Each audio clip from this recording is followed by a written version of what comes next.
Thank you everyone for coming to tonight's lecture, which is the last in our What's Next series this term. And as you probably know, over the last 4 years, this series has been a way to invite AA graduates back to the AA to discuss their unique forms of practice. And the title of tonight's talk, What Came Before, is actually a deviation from the theme of What's Next. So instead of talking about what came after you graduated from the AA, as a current student, Caspar is going to be talking about a project that he did before he even started studying here. And the idea for this talk, and including it in this series, came out of a conversation that Caspar had with Brett last year, that then I was pulled into the room, and Brett thought it would be a nice twist to incorporate this into the series, to talk about how you don't have to have graduated from the AA in order to do a substantial architectural project. You can actually be doing them as a current student or before you even start studying architecture. And it's quite nice to look at this project because the commission was to build a kind of hobby space for your mom. And I think what's nice is that you didn't build a standard shed or even a standard home, but it was really something that responded to the needs of its client and is flexible and uses these different layers of timber and glass to create something really special.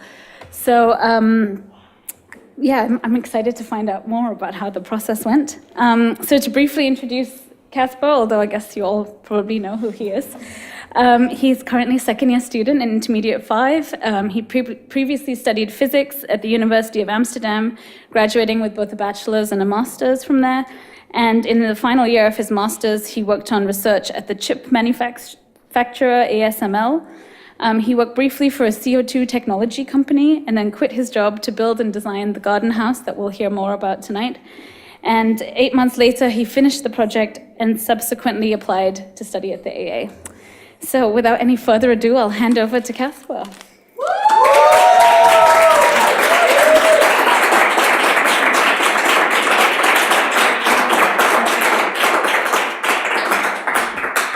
Thank you very much. Thanks Manija for offering the opportunity to share my project here today. And thanks all of you for coming because, it's super busy now and lots of stress around juries, so I appreciate it a lot. I'm going to start by showing you a video.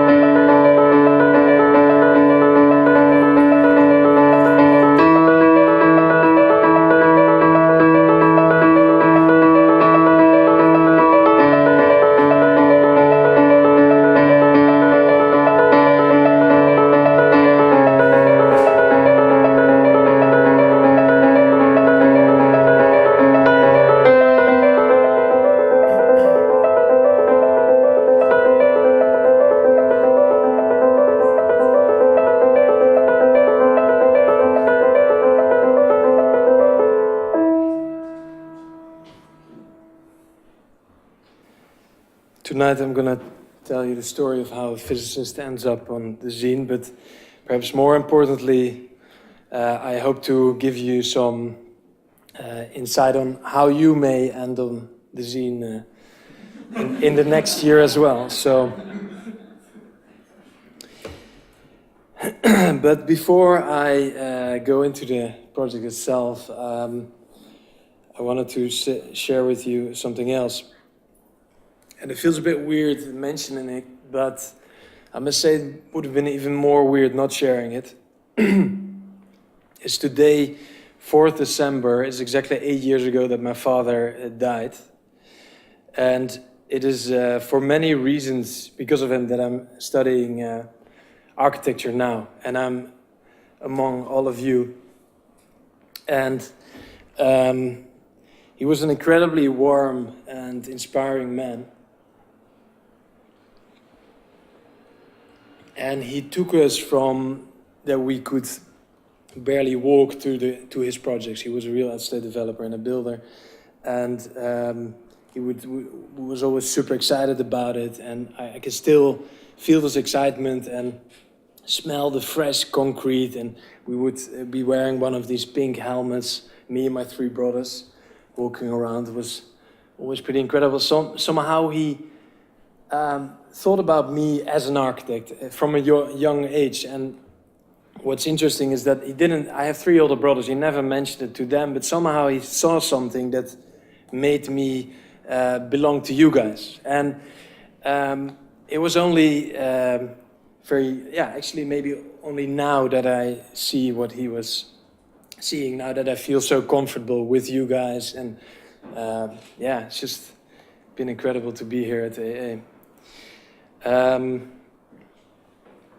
So after high school, I went traveling for a year to Australia and Asia. And when I came back, I went to study architecture at the Technical University of Delft for 2 weeks, and then I quit because I just couldn't do it somehow. So, and later that year, I went traveling again. I went to South America, and then when I came back, I studied physics in Amsterdam. Actually, I'm very happy still that I studied physics. It really shaped the way I'm viewing the world, and actually also how ridiculous the world is, which is, I think, a very important thing to see as an architect. And you pretty much all see that, I feel.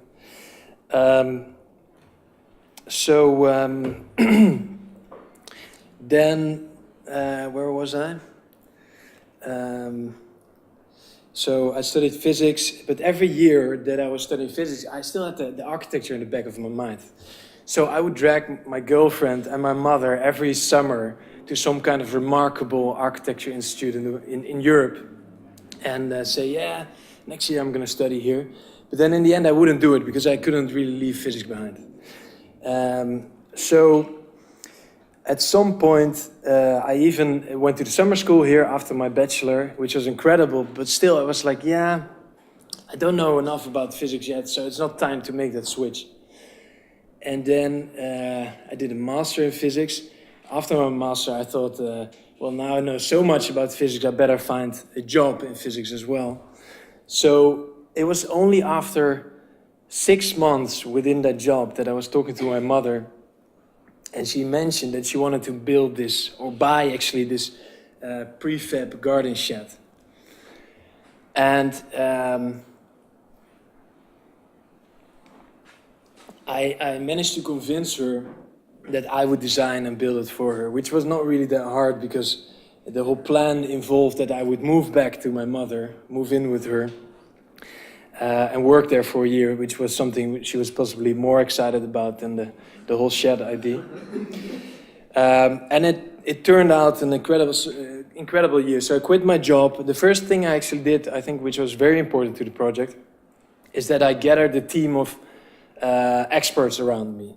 So the first one was Thomas Rijzenbeek, who was the father of one of my best friends. And he built a house in France by himself with the help of his children.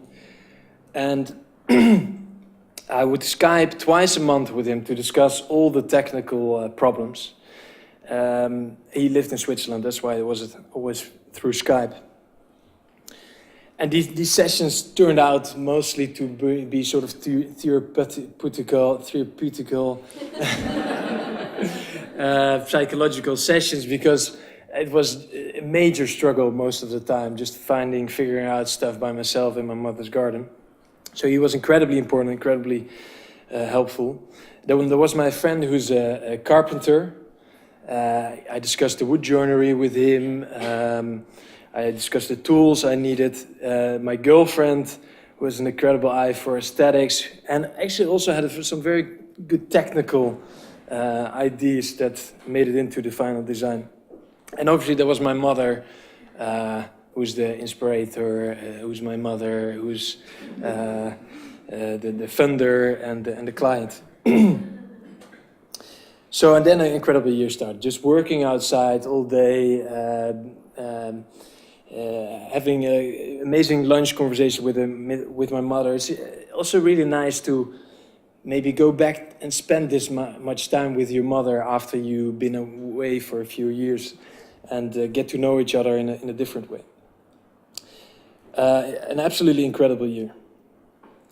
This is where we are looking at. So this is at the medical faculty in Maastricht, city in the Netherlands, and they were putting the roof on the new extension. So, yeah, and before I start, I wanted to emphasize again, I'm not standing here to convince you how either amazing I am or how remarkable this project is. I do hope to share this experience with you, and I really do believe that all of you can, you're amazingly talented, and if you have parents that have a piece of land and a little bit of money, or you have a friend with parents with a piece of land or a little bit of money, then I would say, it's incredible amount of fun. It's also a big struggle, but it's a lot of fun. And I think it is also quite helpful for your career, possibly even more so than another internship. You could do it like in your summer or 2 summers, or my project took me about 7 months altogether.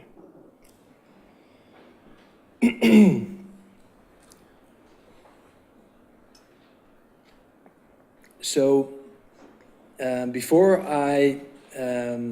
my mother came up with this idea of building this garden shed in her garden, I already had 2 sort of ideas that were playing in the back of my mind. So one was, I wanted to design a house which had a different room for every weather type.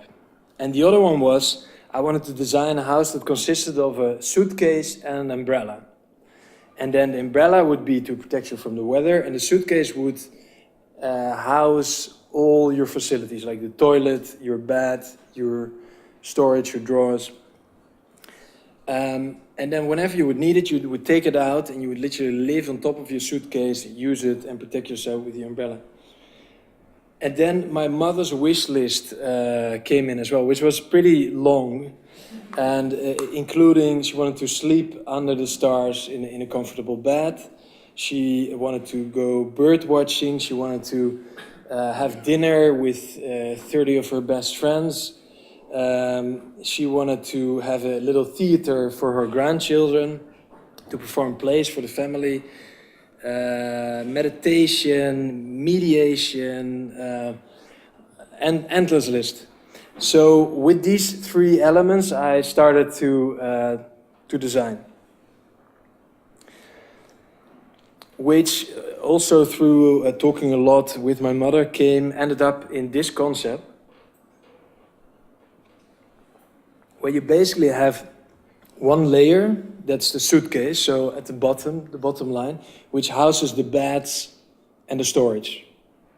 And then on top of them, you have loose layers that configure, that you can put in different configurations, either for different weather types. So you can, if it's super nice weather, you slide everything open and you sleep under the stars, or you have breakfast outdoors. If it is a little less nice weather, then you keep the glass layer closed and only the wood you slide open. And then if it's like very winter-like weather, you have everything closed and you're in an insulated, like literally warm winter jacket.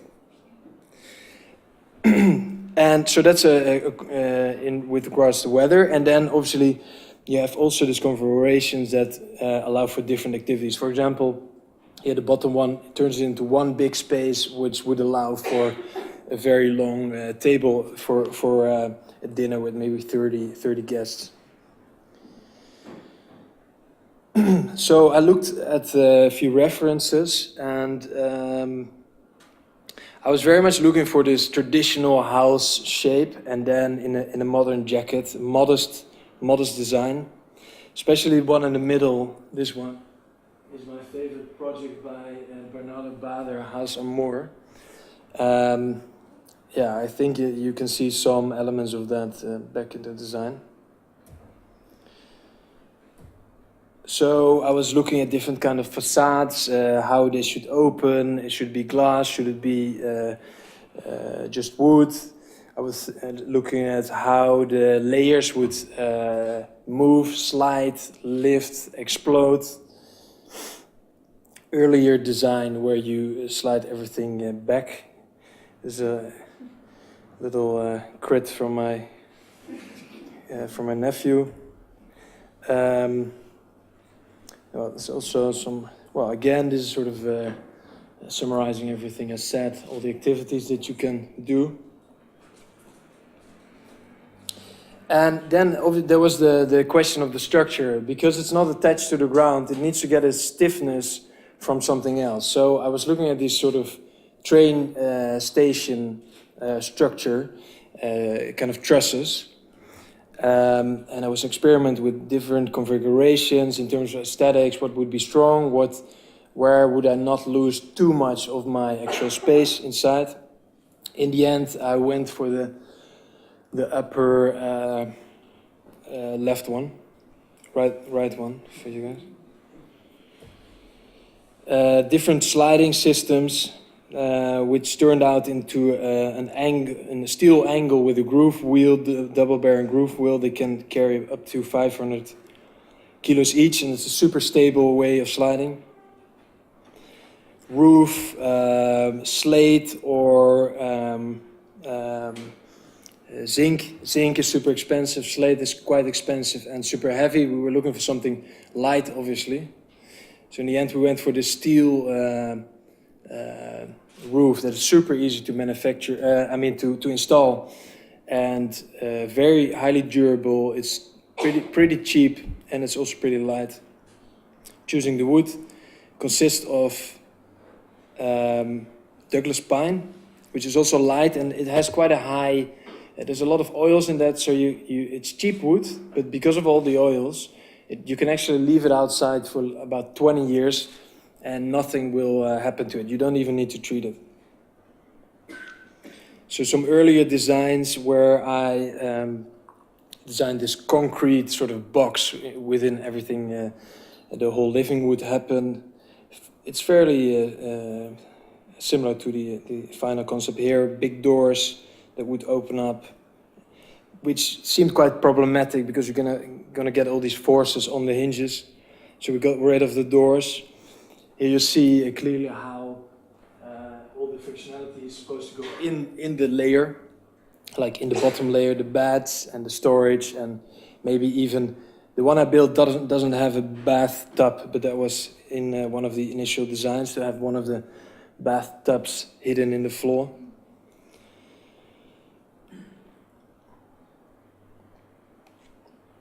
So then we start building. The first thing was digging 18 1-meter holes, which took me about a week, and pouring then concrete in it with a wheelbarrow, like literally for 2 weeks running up and down with a wheelbarrow full of concrete.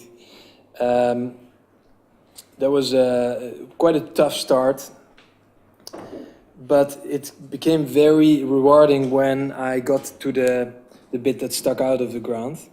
This is actually, it needed to be obviously quite neat, so I had this very shitty laser light actually to measure it all. You couldn't really see it during the day, so I had to do all these measurements in the night, which is super annoying because then obviously you're not going to see the rest. But in the end it became more or less straight. Concrete casting on top. I think this was a great moment because then you can really start to, yeah. So there's the groove wheels. Did I miss one picture? Oh, I don't know. So there's enough pictures, so you don't need to worry. So then I was going to experiment with the trusses, which are connected with wood dowels from the inside and wood glue. Literally testing it. So I had some ways of like sort of calculating how strong it would be, but you never really know. So I had to do this kind of tricks to see if it would hold. And actually, it's still an experiment. I mean, it's still standing. So this was a really nice moment, revealing these concrete bits. I'm sure all of you know this moment where you unpack it and then it just looks super nice. That was actually the first time I felt, okay, this is really gonna become something real. the wood coming in, and this was another struggle. Obviously, it had to be super flat because, well, I didn't know how flat it had to be. Because with these sliding elements, I thought maybe 1 mil difference between two sides, or 2 mil or 3 mil. I didn't want to take the risk, so I tried to get everything within the mil. But then the pillars I casted were obviously off by a few mil each. And then the wood was also, it's always bent, it's never straight. So this was literally, it took me a month, and I was completely lost and in full despair of this, because I thought my mother spent all this money and all this trust in me, and I'm just sitting next to a pile of wood and I can't even get it straight. I think it will never work. In the end, I got it pretty close, and I was like, let's go for this. And it's within 2 mil, and it seems to work. So this is the start of the where the beds go. Yeah, this is the moment of despair, I guess. That's my brother on site. Here we put the 5 mil blue foam in it to prevent the cold from coming underneath the structure. And we put a layer of waterproof, it's called concrete ply, and it's completely sealed and 100% waterproof. Putting the pine, the Douglas pine on top, and then it was pretty much getting ready for the winter. So at this point, I left this in the garden and I moved to the garage to start building the trusses,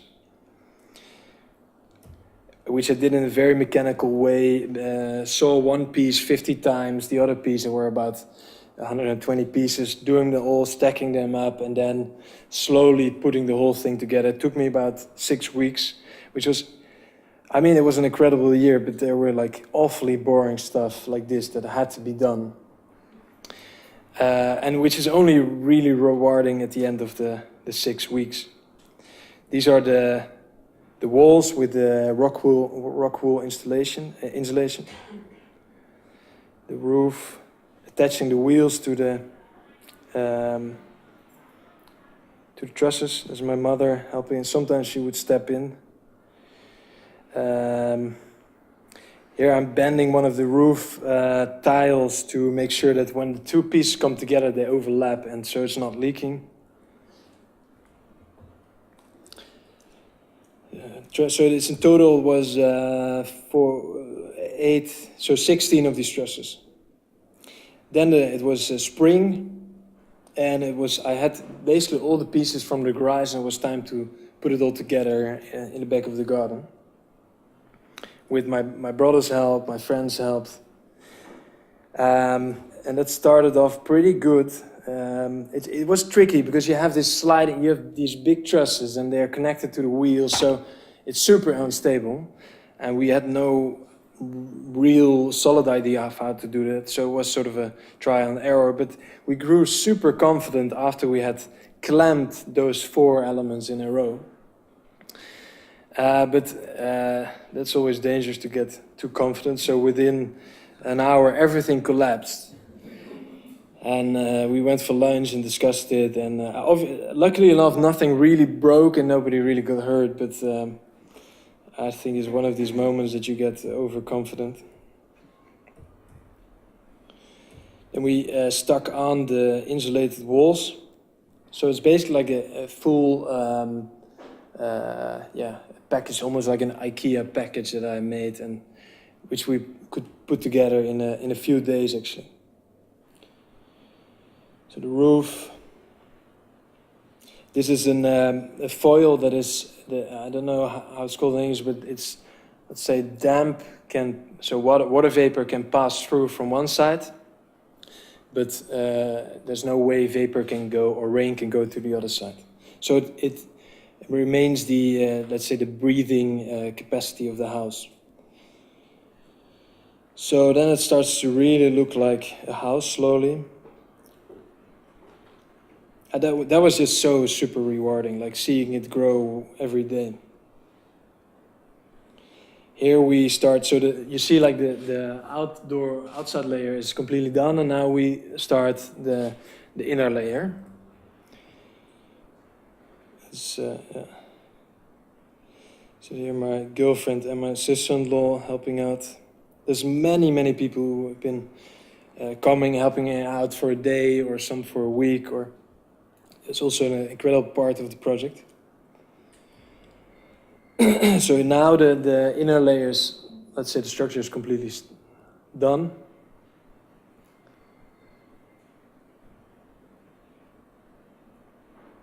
This is how the outer layer grips around the platform such that the wind wouldn't pass through. And also when really heavy winds would occur, theoretically it should prevent the whole thing from blowing off. This is the hole for the wood stove pipe chimney.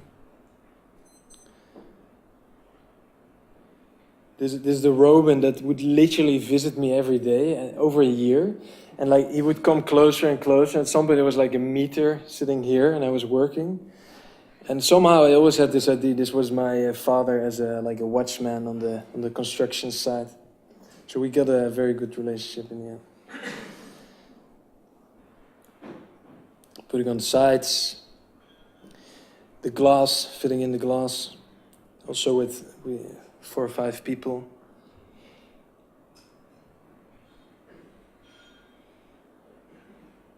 And in the end, the most work is finishing it off. You get the whole piece standing within a week, and then you spend like 2 months making it nice and finishing everything.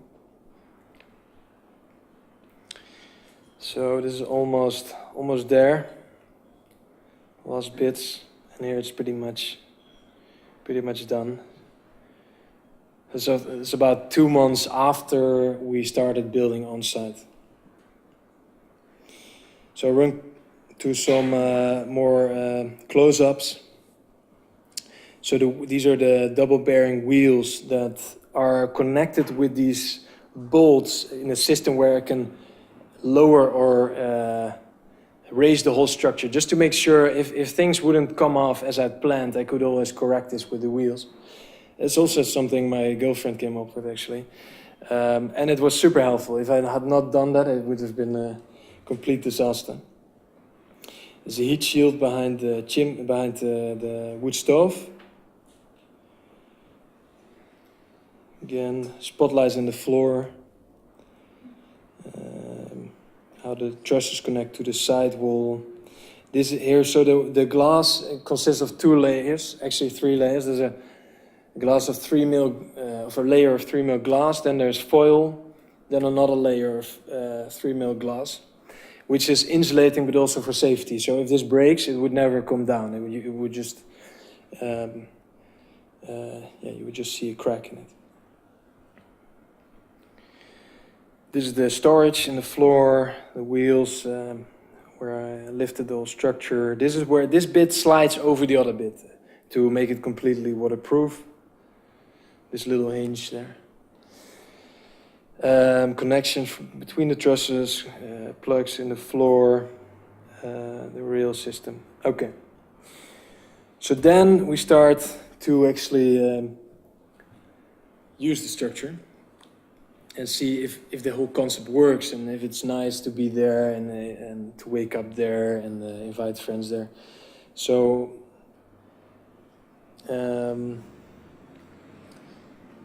waking up there in the morning, having breakfast,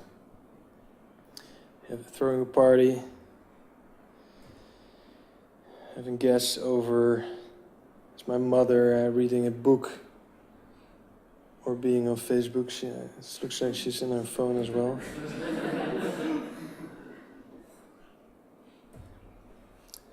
So this is the whole the design and the building process. And I think there's a few things that happened after were half coincidental, half planned. I met Jorrit het Hoen in the Gerrit Rietveld Academy in Amsterdam. He's an absolutely amazing photographer, professional photographer. And when I was finished, I obviously wanted to document it, and I was not a very good photographer still. So I am still not a very good photographer. He's absolutely incredible. So I said, do you please want to come over and take pictures? So he spent the whole day running around and like as a professional job, and we end up with these incredible pictures.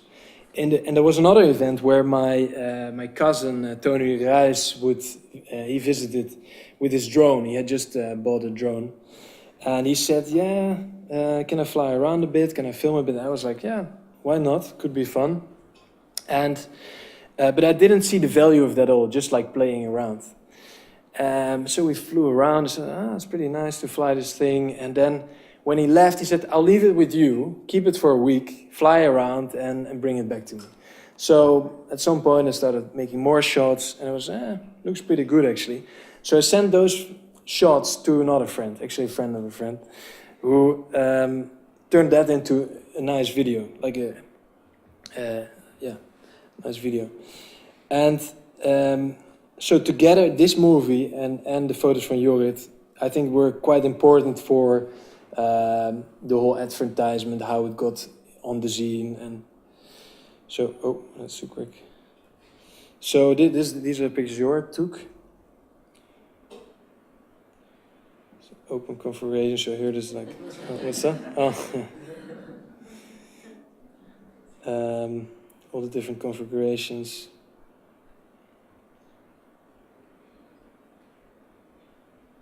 Here you see how the bats come out of the floor. The glass ceiling.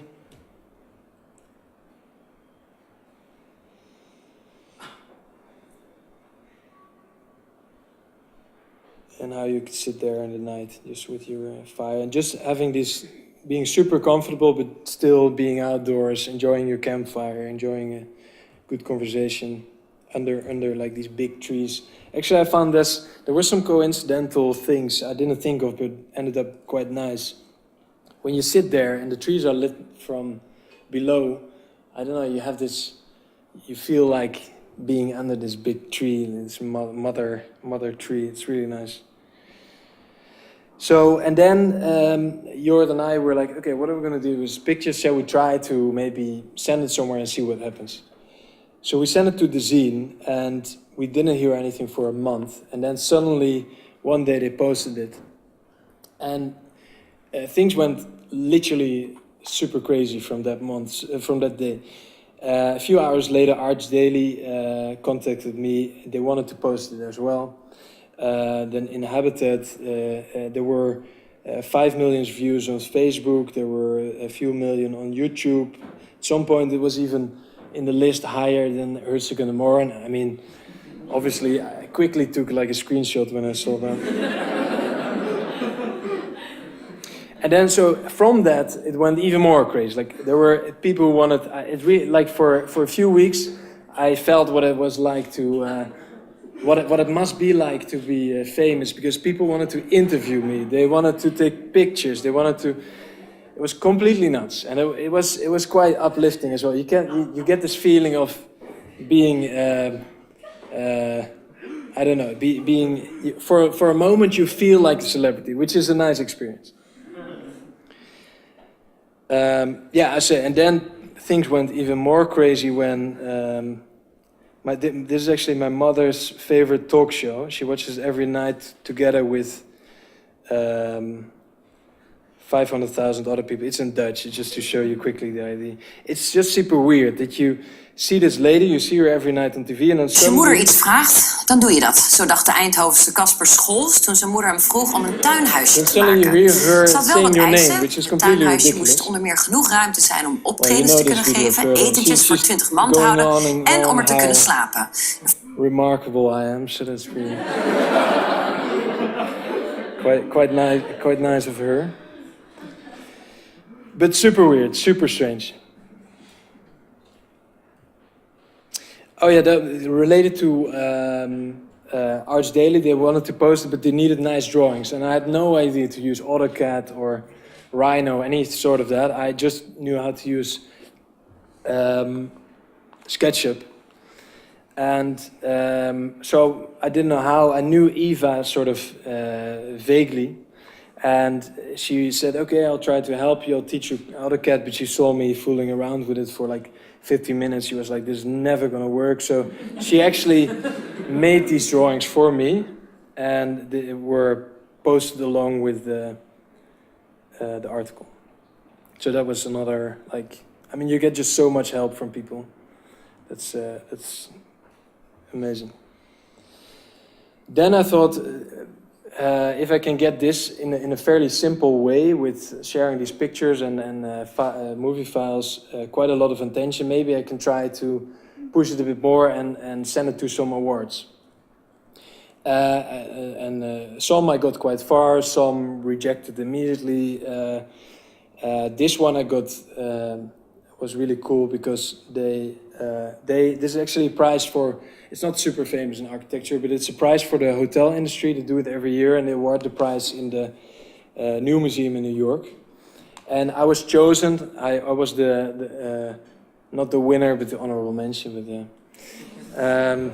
But anyway, they flew me into New York, which was amazing. We had there 5 days with an audience and with lots of other architects. And the good thing, I mean, if sometime you may have a project, it doesn't have to be as real as mine, but if you would be interested in something like this, I think this is a really nice award because they also put a lot of effort in advertising you so they even help making the whole thing more crazy. So, but if any of you would win this, they'll put your name on somewhere and there's a whole advertisement company behind it, and you literally see your views on Facebook going within a few days with a few million more just because they are pressing these buttons, and they take very well care of you. So if one day you have time, spare time, you can.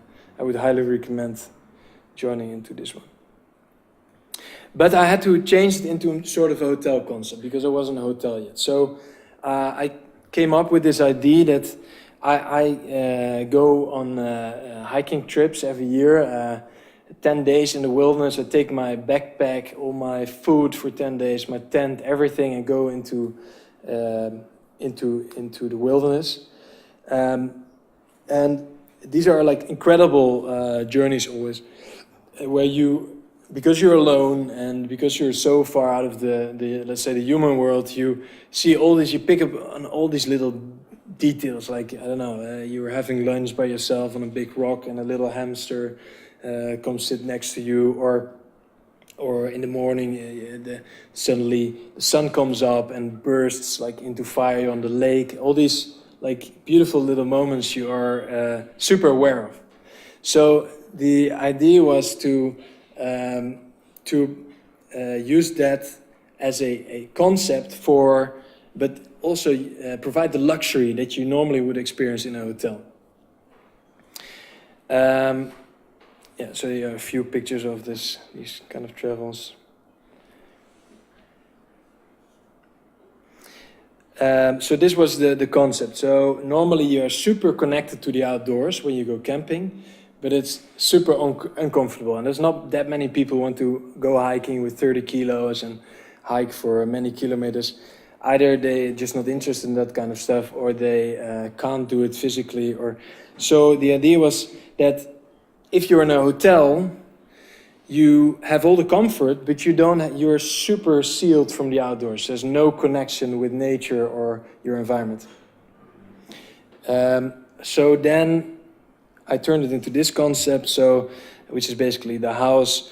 If it's super nice weather, you have your comfortable hotel bed out in the open. You can sleep under the northern light, the stars, anything. You can have your breakfast outside.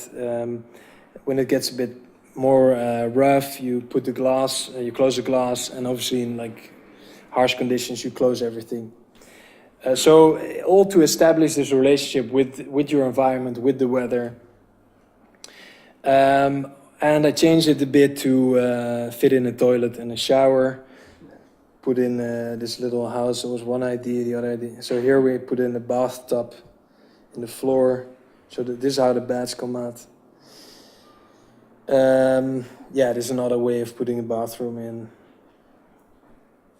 Here you actually have a fully integrated bathroom, and then you would move one side to have the same effect. Yeah, I'm gonna show you one more video. It's so together with that friend we made. It's a bit of a cheesy video for this event, but I mean you gotta realize it's not architects. It's more like investors and like different kind of people, hotel people. So you need like a more let's say not too theoretical video. It is a bit cheesy. Imagine sleeping in a king-sized bed under the stars. Enjoy the campfire from a lazy chair. Gaze at every minute of nature's big show while being perfectly safe and comfortable. Refresh before returning to your demanding life in society. Caspar Schols' mother had been searching for the perfect prefab garden house for years. After seeing her disappointment in various standard designs, he decided to build the house of her dreams himself. Inspired by her long list of demands and their shared love for the outdoors, he designed and built Garden House. Nature shows its overwhelming beauty in very particular moments. The smell of rain after a heavy shower, the shimmering sun's reflection over a lake, with the sounds of nearby animals crunching softly over fallen leaves. Moments that typically only reveal themselves to the few that are willing to camp out in the great unknown. Garden House was born from a love for such beautiful moments and a desire to introduce them to a new audience, longing to connect with nature, but still looking for the comfort of a hotel. In the same way you choose your clothes every day, these structures can adjust their layers to every season, weather type, or occasion. So imagine a beautiful spot in pristine, uninhibited wilderness. Multiple cabins situated as a nature resort in the middle of a forest. Escape into nature's deep beauty and witness its fleeting, magical moments. Sleep under the open skies in the comfort of a real bed within a safe abode. Enjoy a book while listening to the sounds of birds flying over your head. Have a glass of wine in a lazy chair, surrounded by wilderness. Just like Caspar's mother.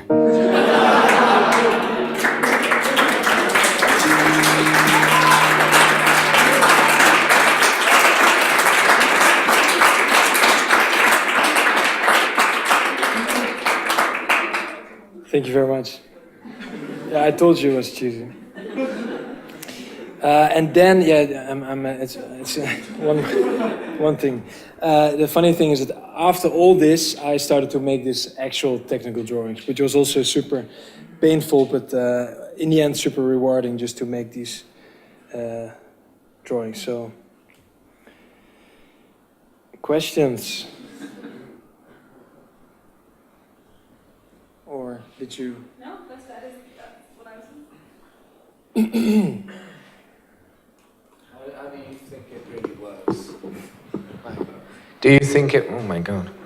Like, do you think it really works as you expected or wanted it to work, or has it kind of surprised you in ways? No, I think it. Well, I think the problem now is that it's not used enough. My mother uses it sometimes, and there's guests who sleep over, but it's like, I don't know, it happened about 10 times. But it would be good to, like, because I obviously thought about this whole thing, so I understand your question, and then see if people really use that way. I should really sort of make a study of that, like being there when people use it, how do they open it, is it really, or do people just leave it in one position? I mean, I always use it in this way, but that's always not like a good measure, I guess. I don't know. Sorry to be that guy. No, wait, one second. What was the price? What was the budget? Sorry to be that guy, but what was the budget? No? actually surprised the question comes from you. 20,000 euro. Yeah. And that's like only materials, obviously. No labor cost. I guess that my question is based on you being an unusual speaker on the What's Next series, because yours happened actually before coming to the AA. If you could speak a bit on the impact the house has had throughout your studies here, or how often do you look back? What is like your post thoughts of it now being enrolled in the AA?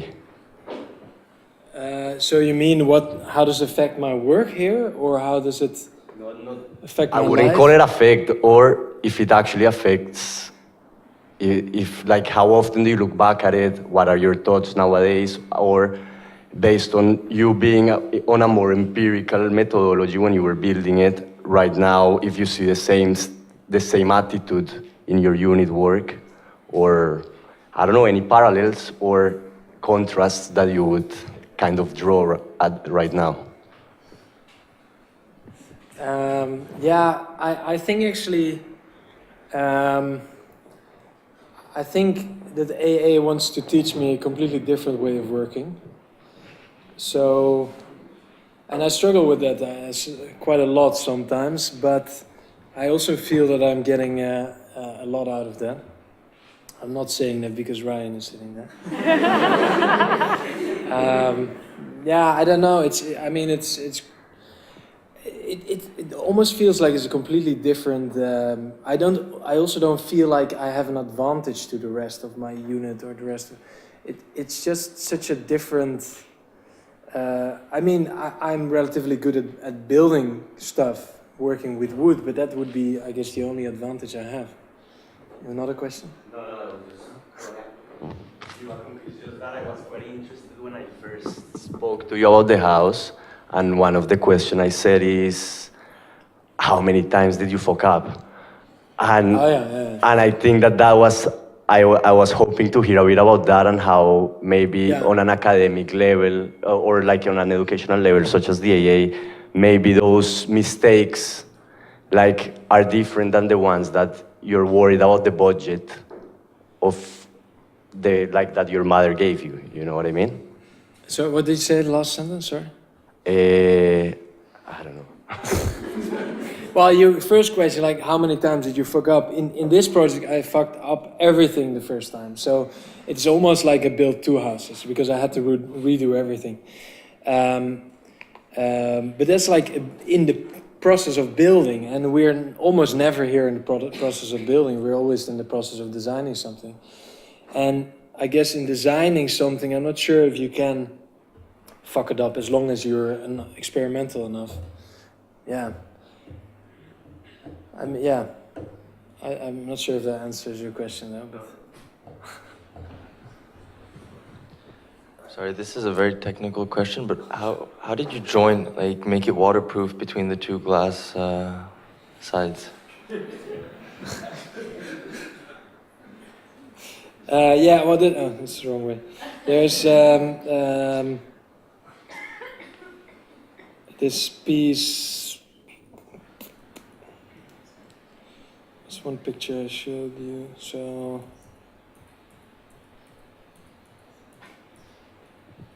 no, too far. Here. So here, this steel angle there slides over the other side, and there's a little. It almost clamps over the other side. So. But that's wood and glass. I meant glass and glass. Oh sure. Similar way. I'm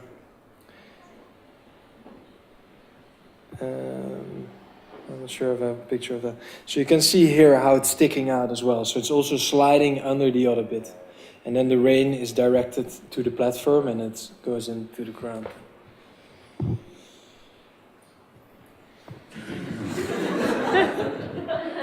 Okay, a different question this time. Like, So obviously, like our unit still makes quite a bit, but do you find that not being able to design and make changes your design process quite a bit, and how so? Well, I think I would always want to be an architect that does both, actually, because when I was building this, during the building process, I would find out that some things wouldn't work, and I would change them as I went. So I think that's actually a shame that most of it is in the drawings, but I can imagine that I just love building. I can imagine that you can have the same kind of process within your same drawing, actually. It's also, when you're making a solid drawing, it's almost like you're building, I guess. No more further questions? No? No? Nobody? Yeah, a question about time management and how you kind of planned for, you said it took 7 months and you had to plan for winter because you had to build inside, and can you just talk about how you planned for it and also how it, like, I'm guessing it wasn't 100%. In reality, it probably didn't work out like you planned. Yeah, exactly. I mean, I planned to finish it within 3 months. So, and I also talked to this Thomas Rijsbeek, father of my friend, and he said, yeah, 3 months should be doable, just work hard. And but like then it was winter and I had only done the platform. Yeah, because you don't know anything, you can't plan anything, and it's all improvisation. I think the whole struggle, or the whole, let's say the trick is just to do it and fuck it all up and not be too distracted by it. I mean, you get super frustrated, but then you have lunch and you do it again. I mean, that's like, you just got to do it and see where it ends up, I guess. That's how I do it. How do you see the shift from that shelter being becoming a house? So this is a kind of a place that depends on another house, right? So your mother comes there to, spend a night or an afternoon. But then when it becomes commodified or part of a financial project, you also include a toilet, right? That you shouldn't need, really, right? Because you could actually go into nature, because that's what it is. So how this shift of this house becoming like kind of a dwelling space, or a space that you would live into for a week. How does that work? Is that one designed to also accommodate that life during a week, or? Well, it is, but it's a bit for the diehard, because like it's next to a pond, and like you say, it's in the middle of the forest. So yeah, it's the way I do it when I go on these hikes. You shit in the forest. And you wash yourself in the lake. I mean, that's how you do sure. it. But I mean, that's why when I went for the hotel version, so in this sense, you can survive there, but maybe it's not for a wide audience. And but then for the hotel version, I played around, like, how would you fit in a toilet? And I mean, the stove is meant to be for cooking as well. It has one spot for a pan. But yeah, so making it commercial in that sense would be going for it feels a bit weird. I mean, it is about being close to nature and being and also back to basic, and then fitting in a luxury bathroom also feels a bit weird to me. But it is things that I'm working with now, actually. Yeah, but I mean, but the thing is, have you imagine how could you actually live in that space? Because that's also what interests us. What that can bring to architecture? Can it bring another type of dwelling space, or to what extent? Well, in a way, this is I'm super interested in the concept, and this is one step, an early step in this concept, let's say. And I guess in the future, I want to keep on working on this kind of concept, and it's just one way of dealing with it, I guess. But what I'm interested in, having this super flexible, tiny space where you stay very much connected to your environment. And yeah, I think that's something, it's an experiment, so there will be more experiments, I guess.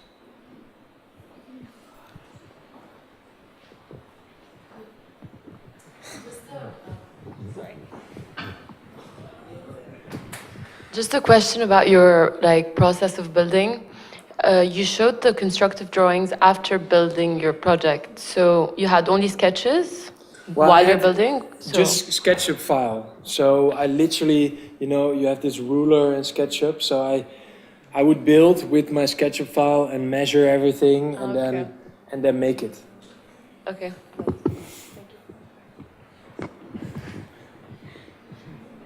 The most active Q&A. Yeah, wow. Yeah. So your next project after this, is it a house you wear, or is it a luxurious hotel? Well, that's one of our topics, right? That ultimately, I think it should be a house that you wear, yeah. Yeah, absolutely. Get rid of buildings, yeah.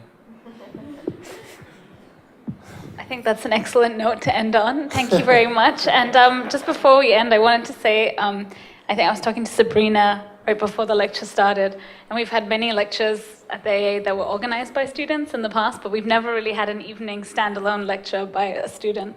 So you've made history. You guys have witnessed history.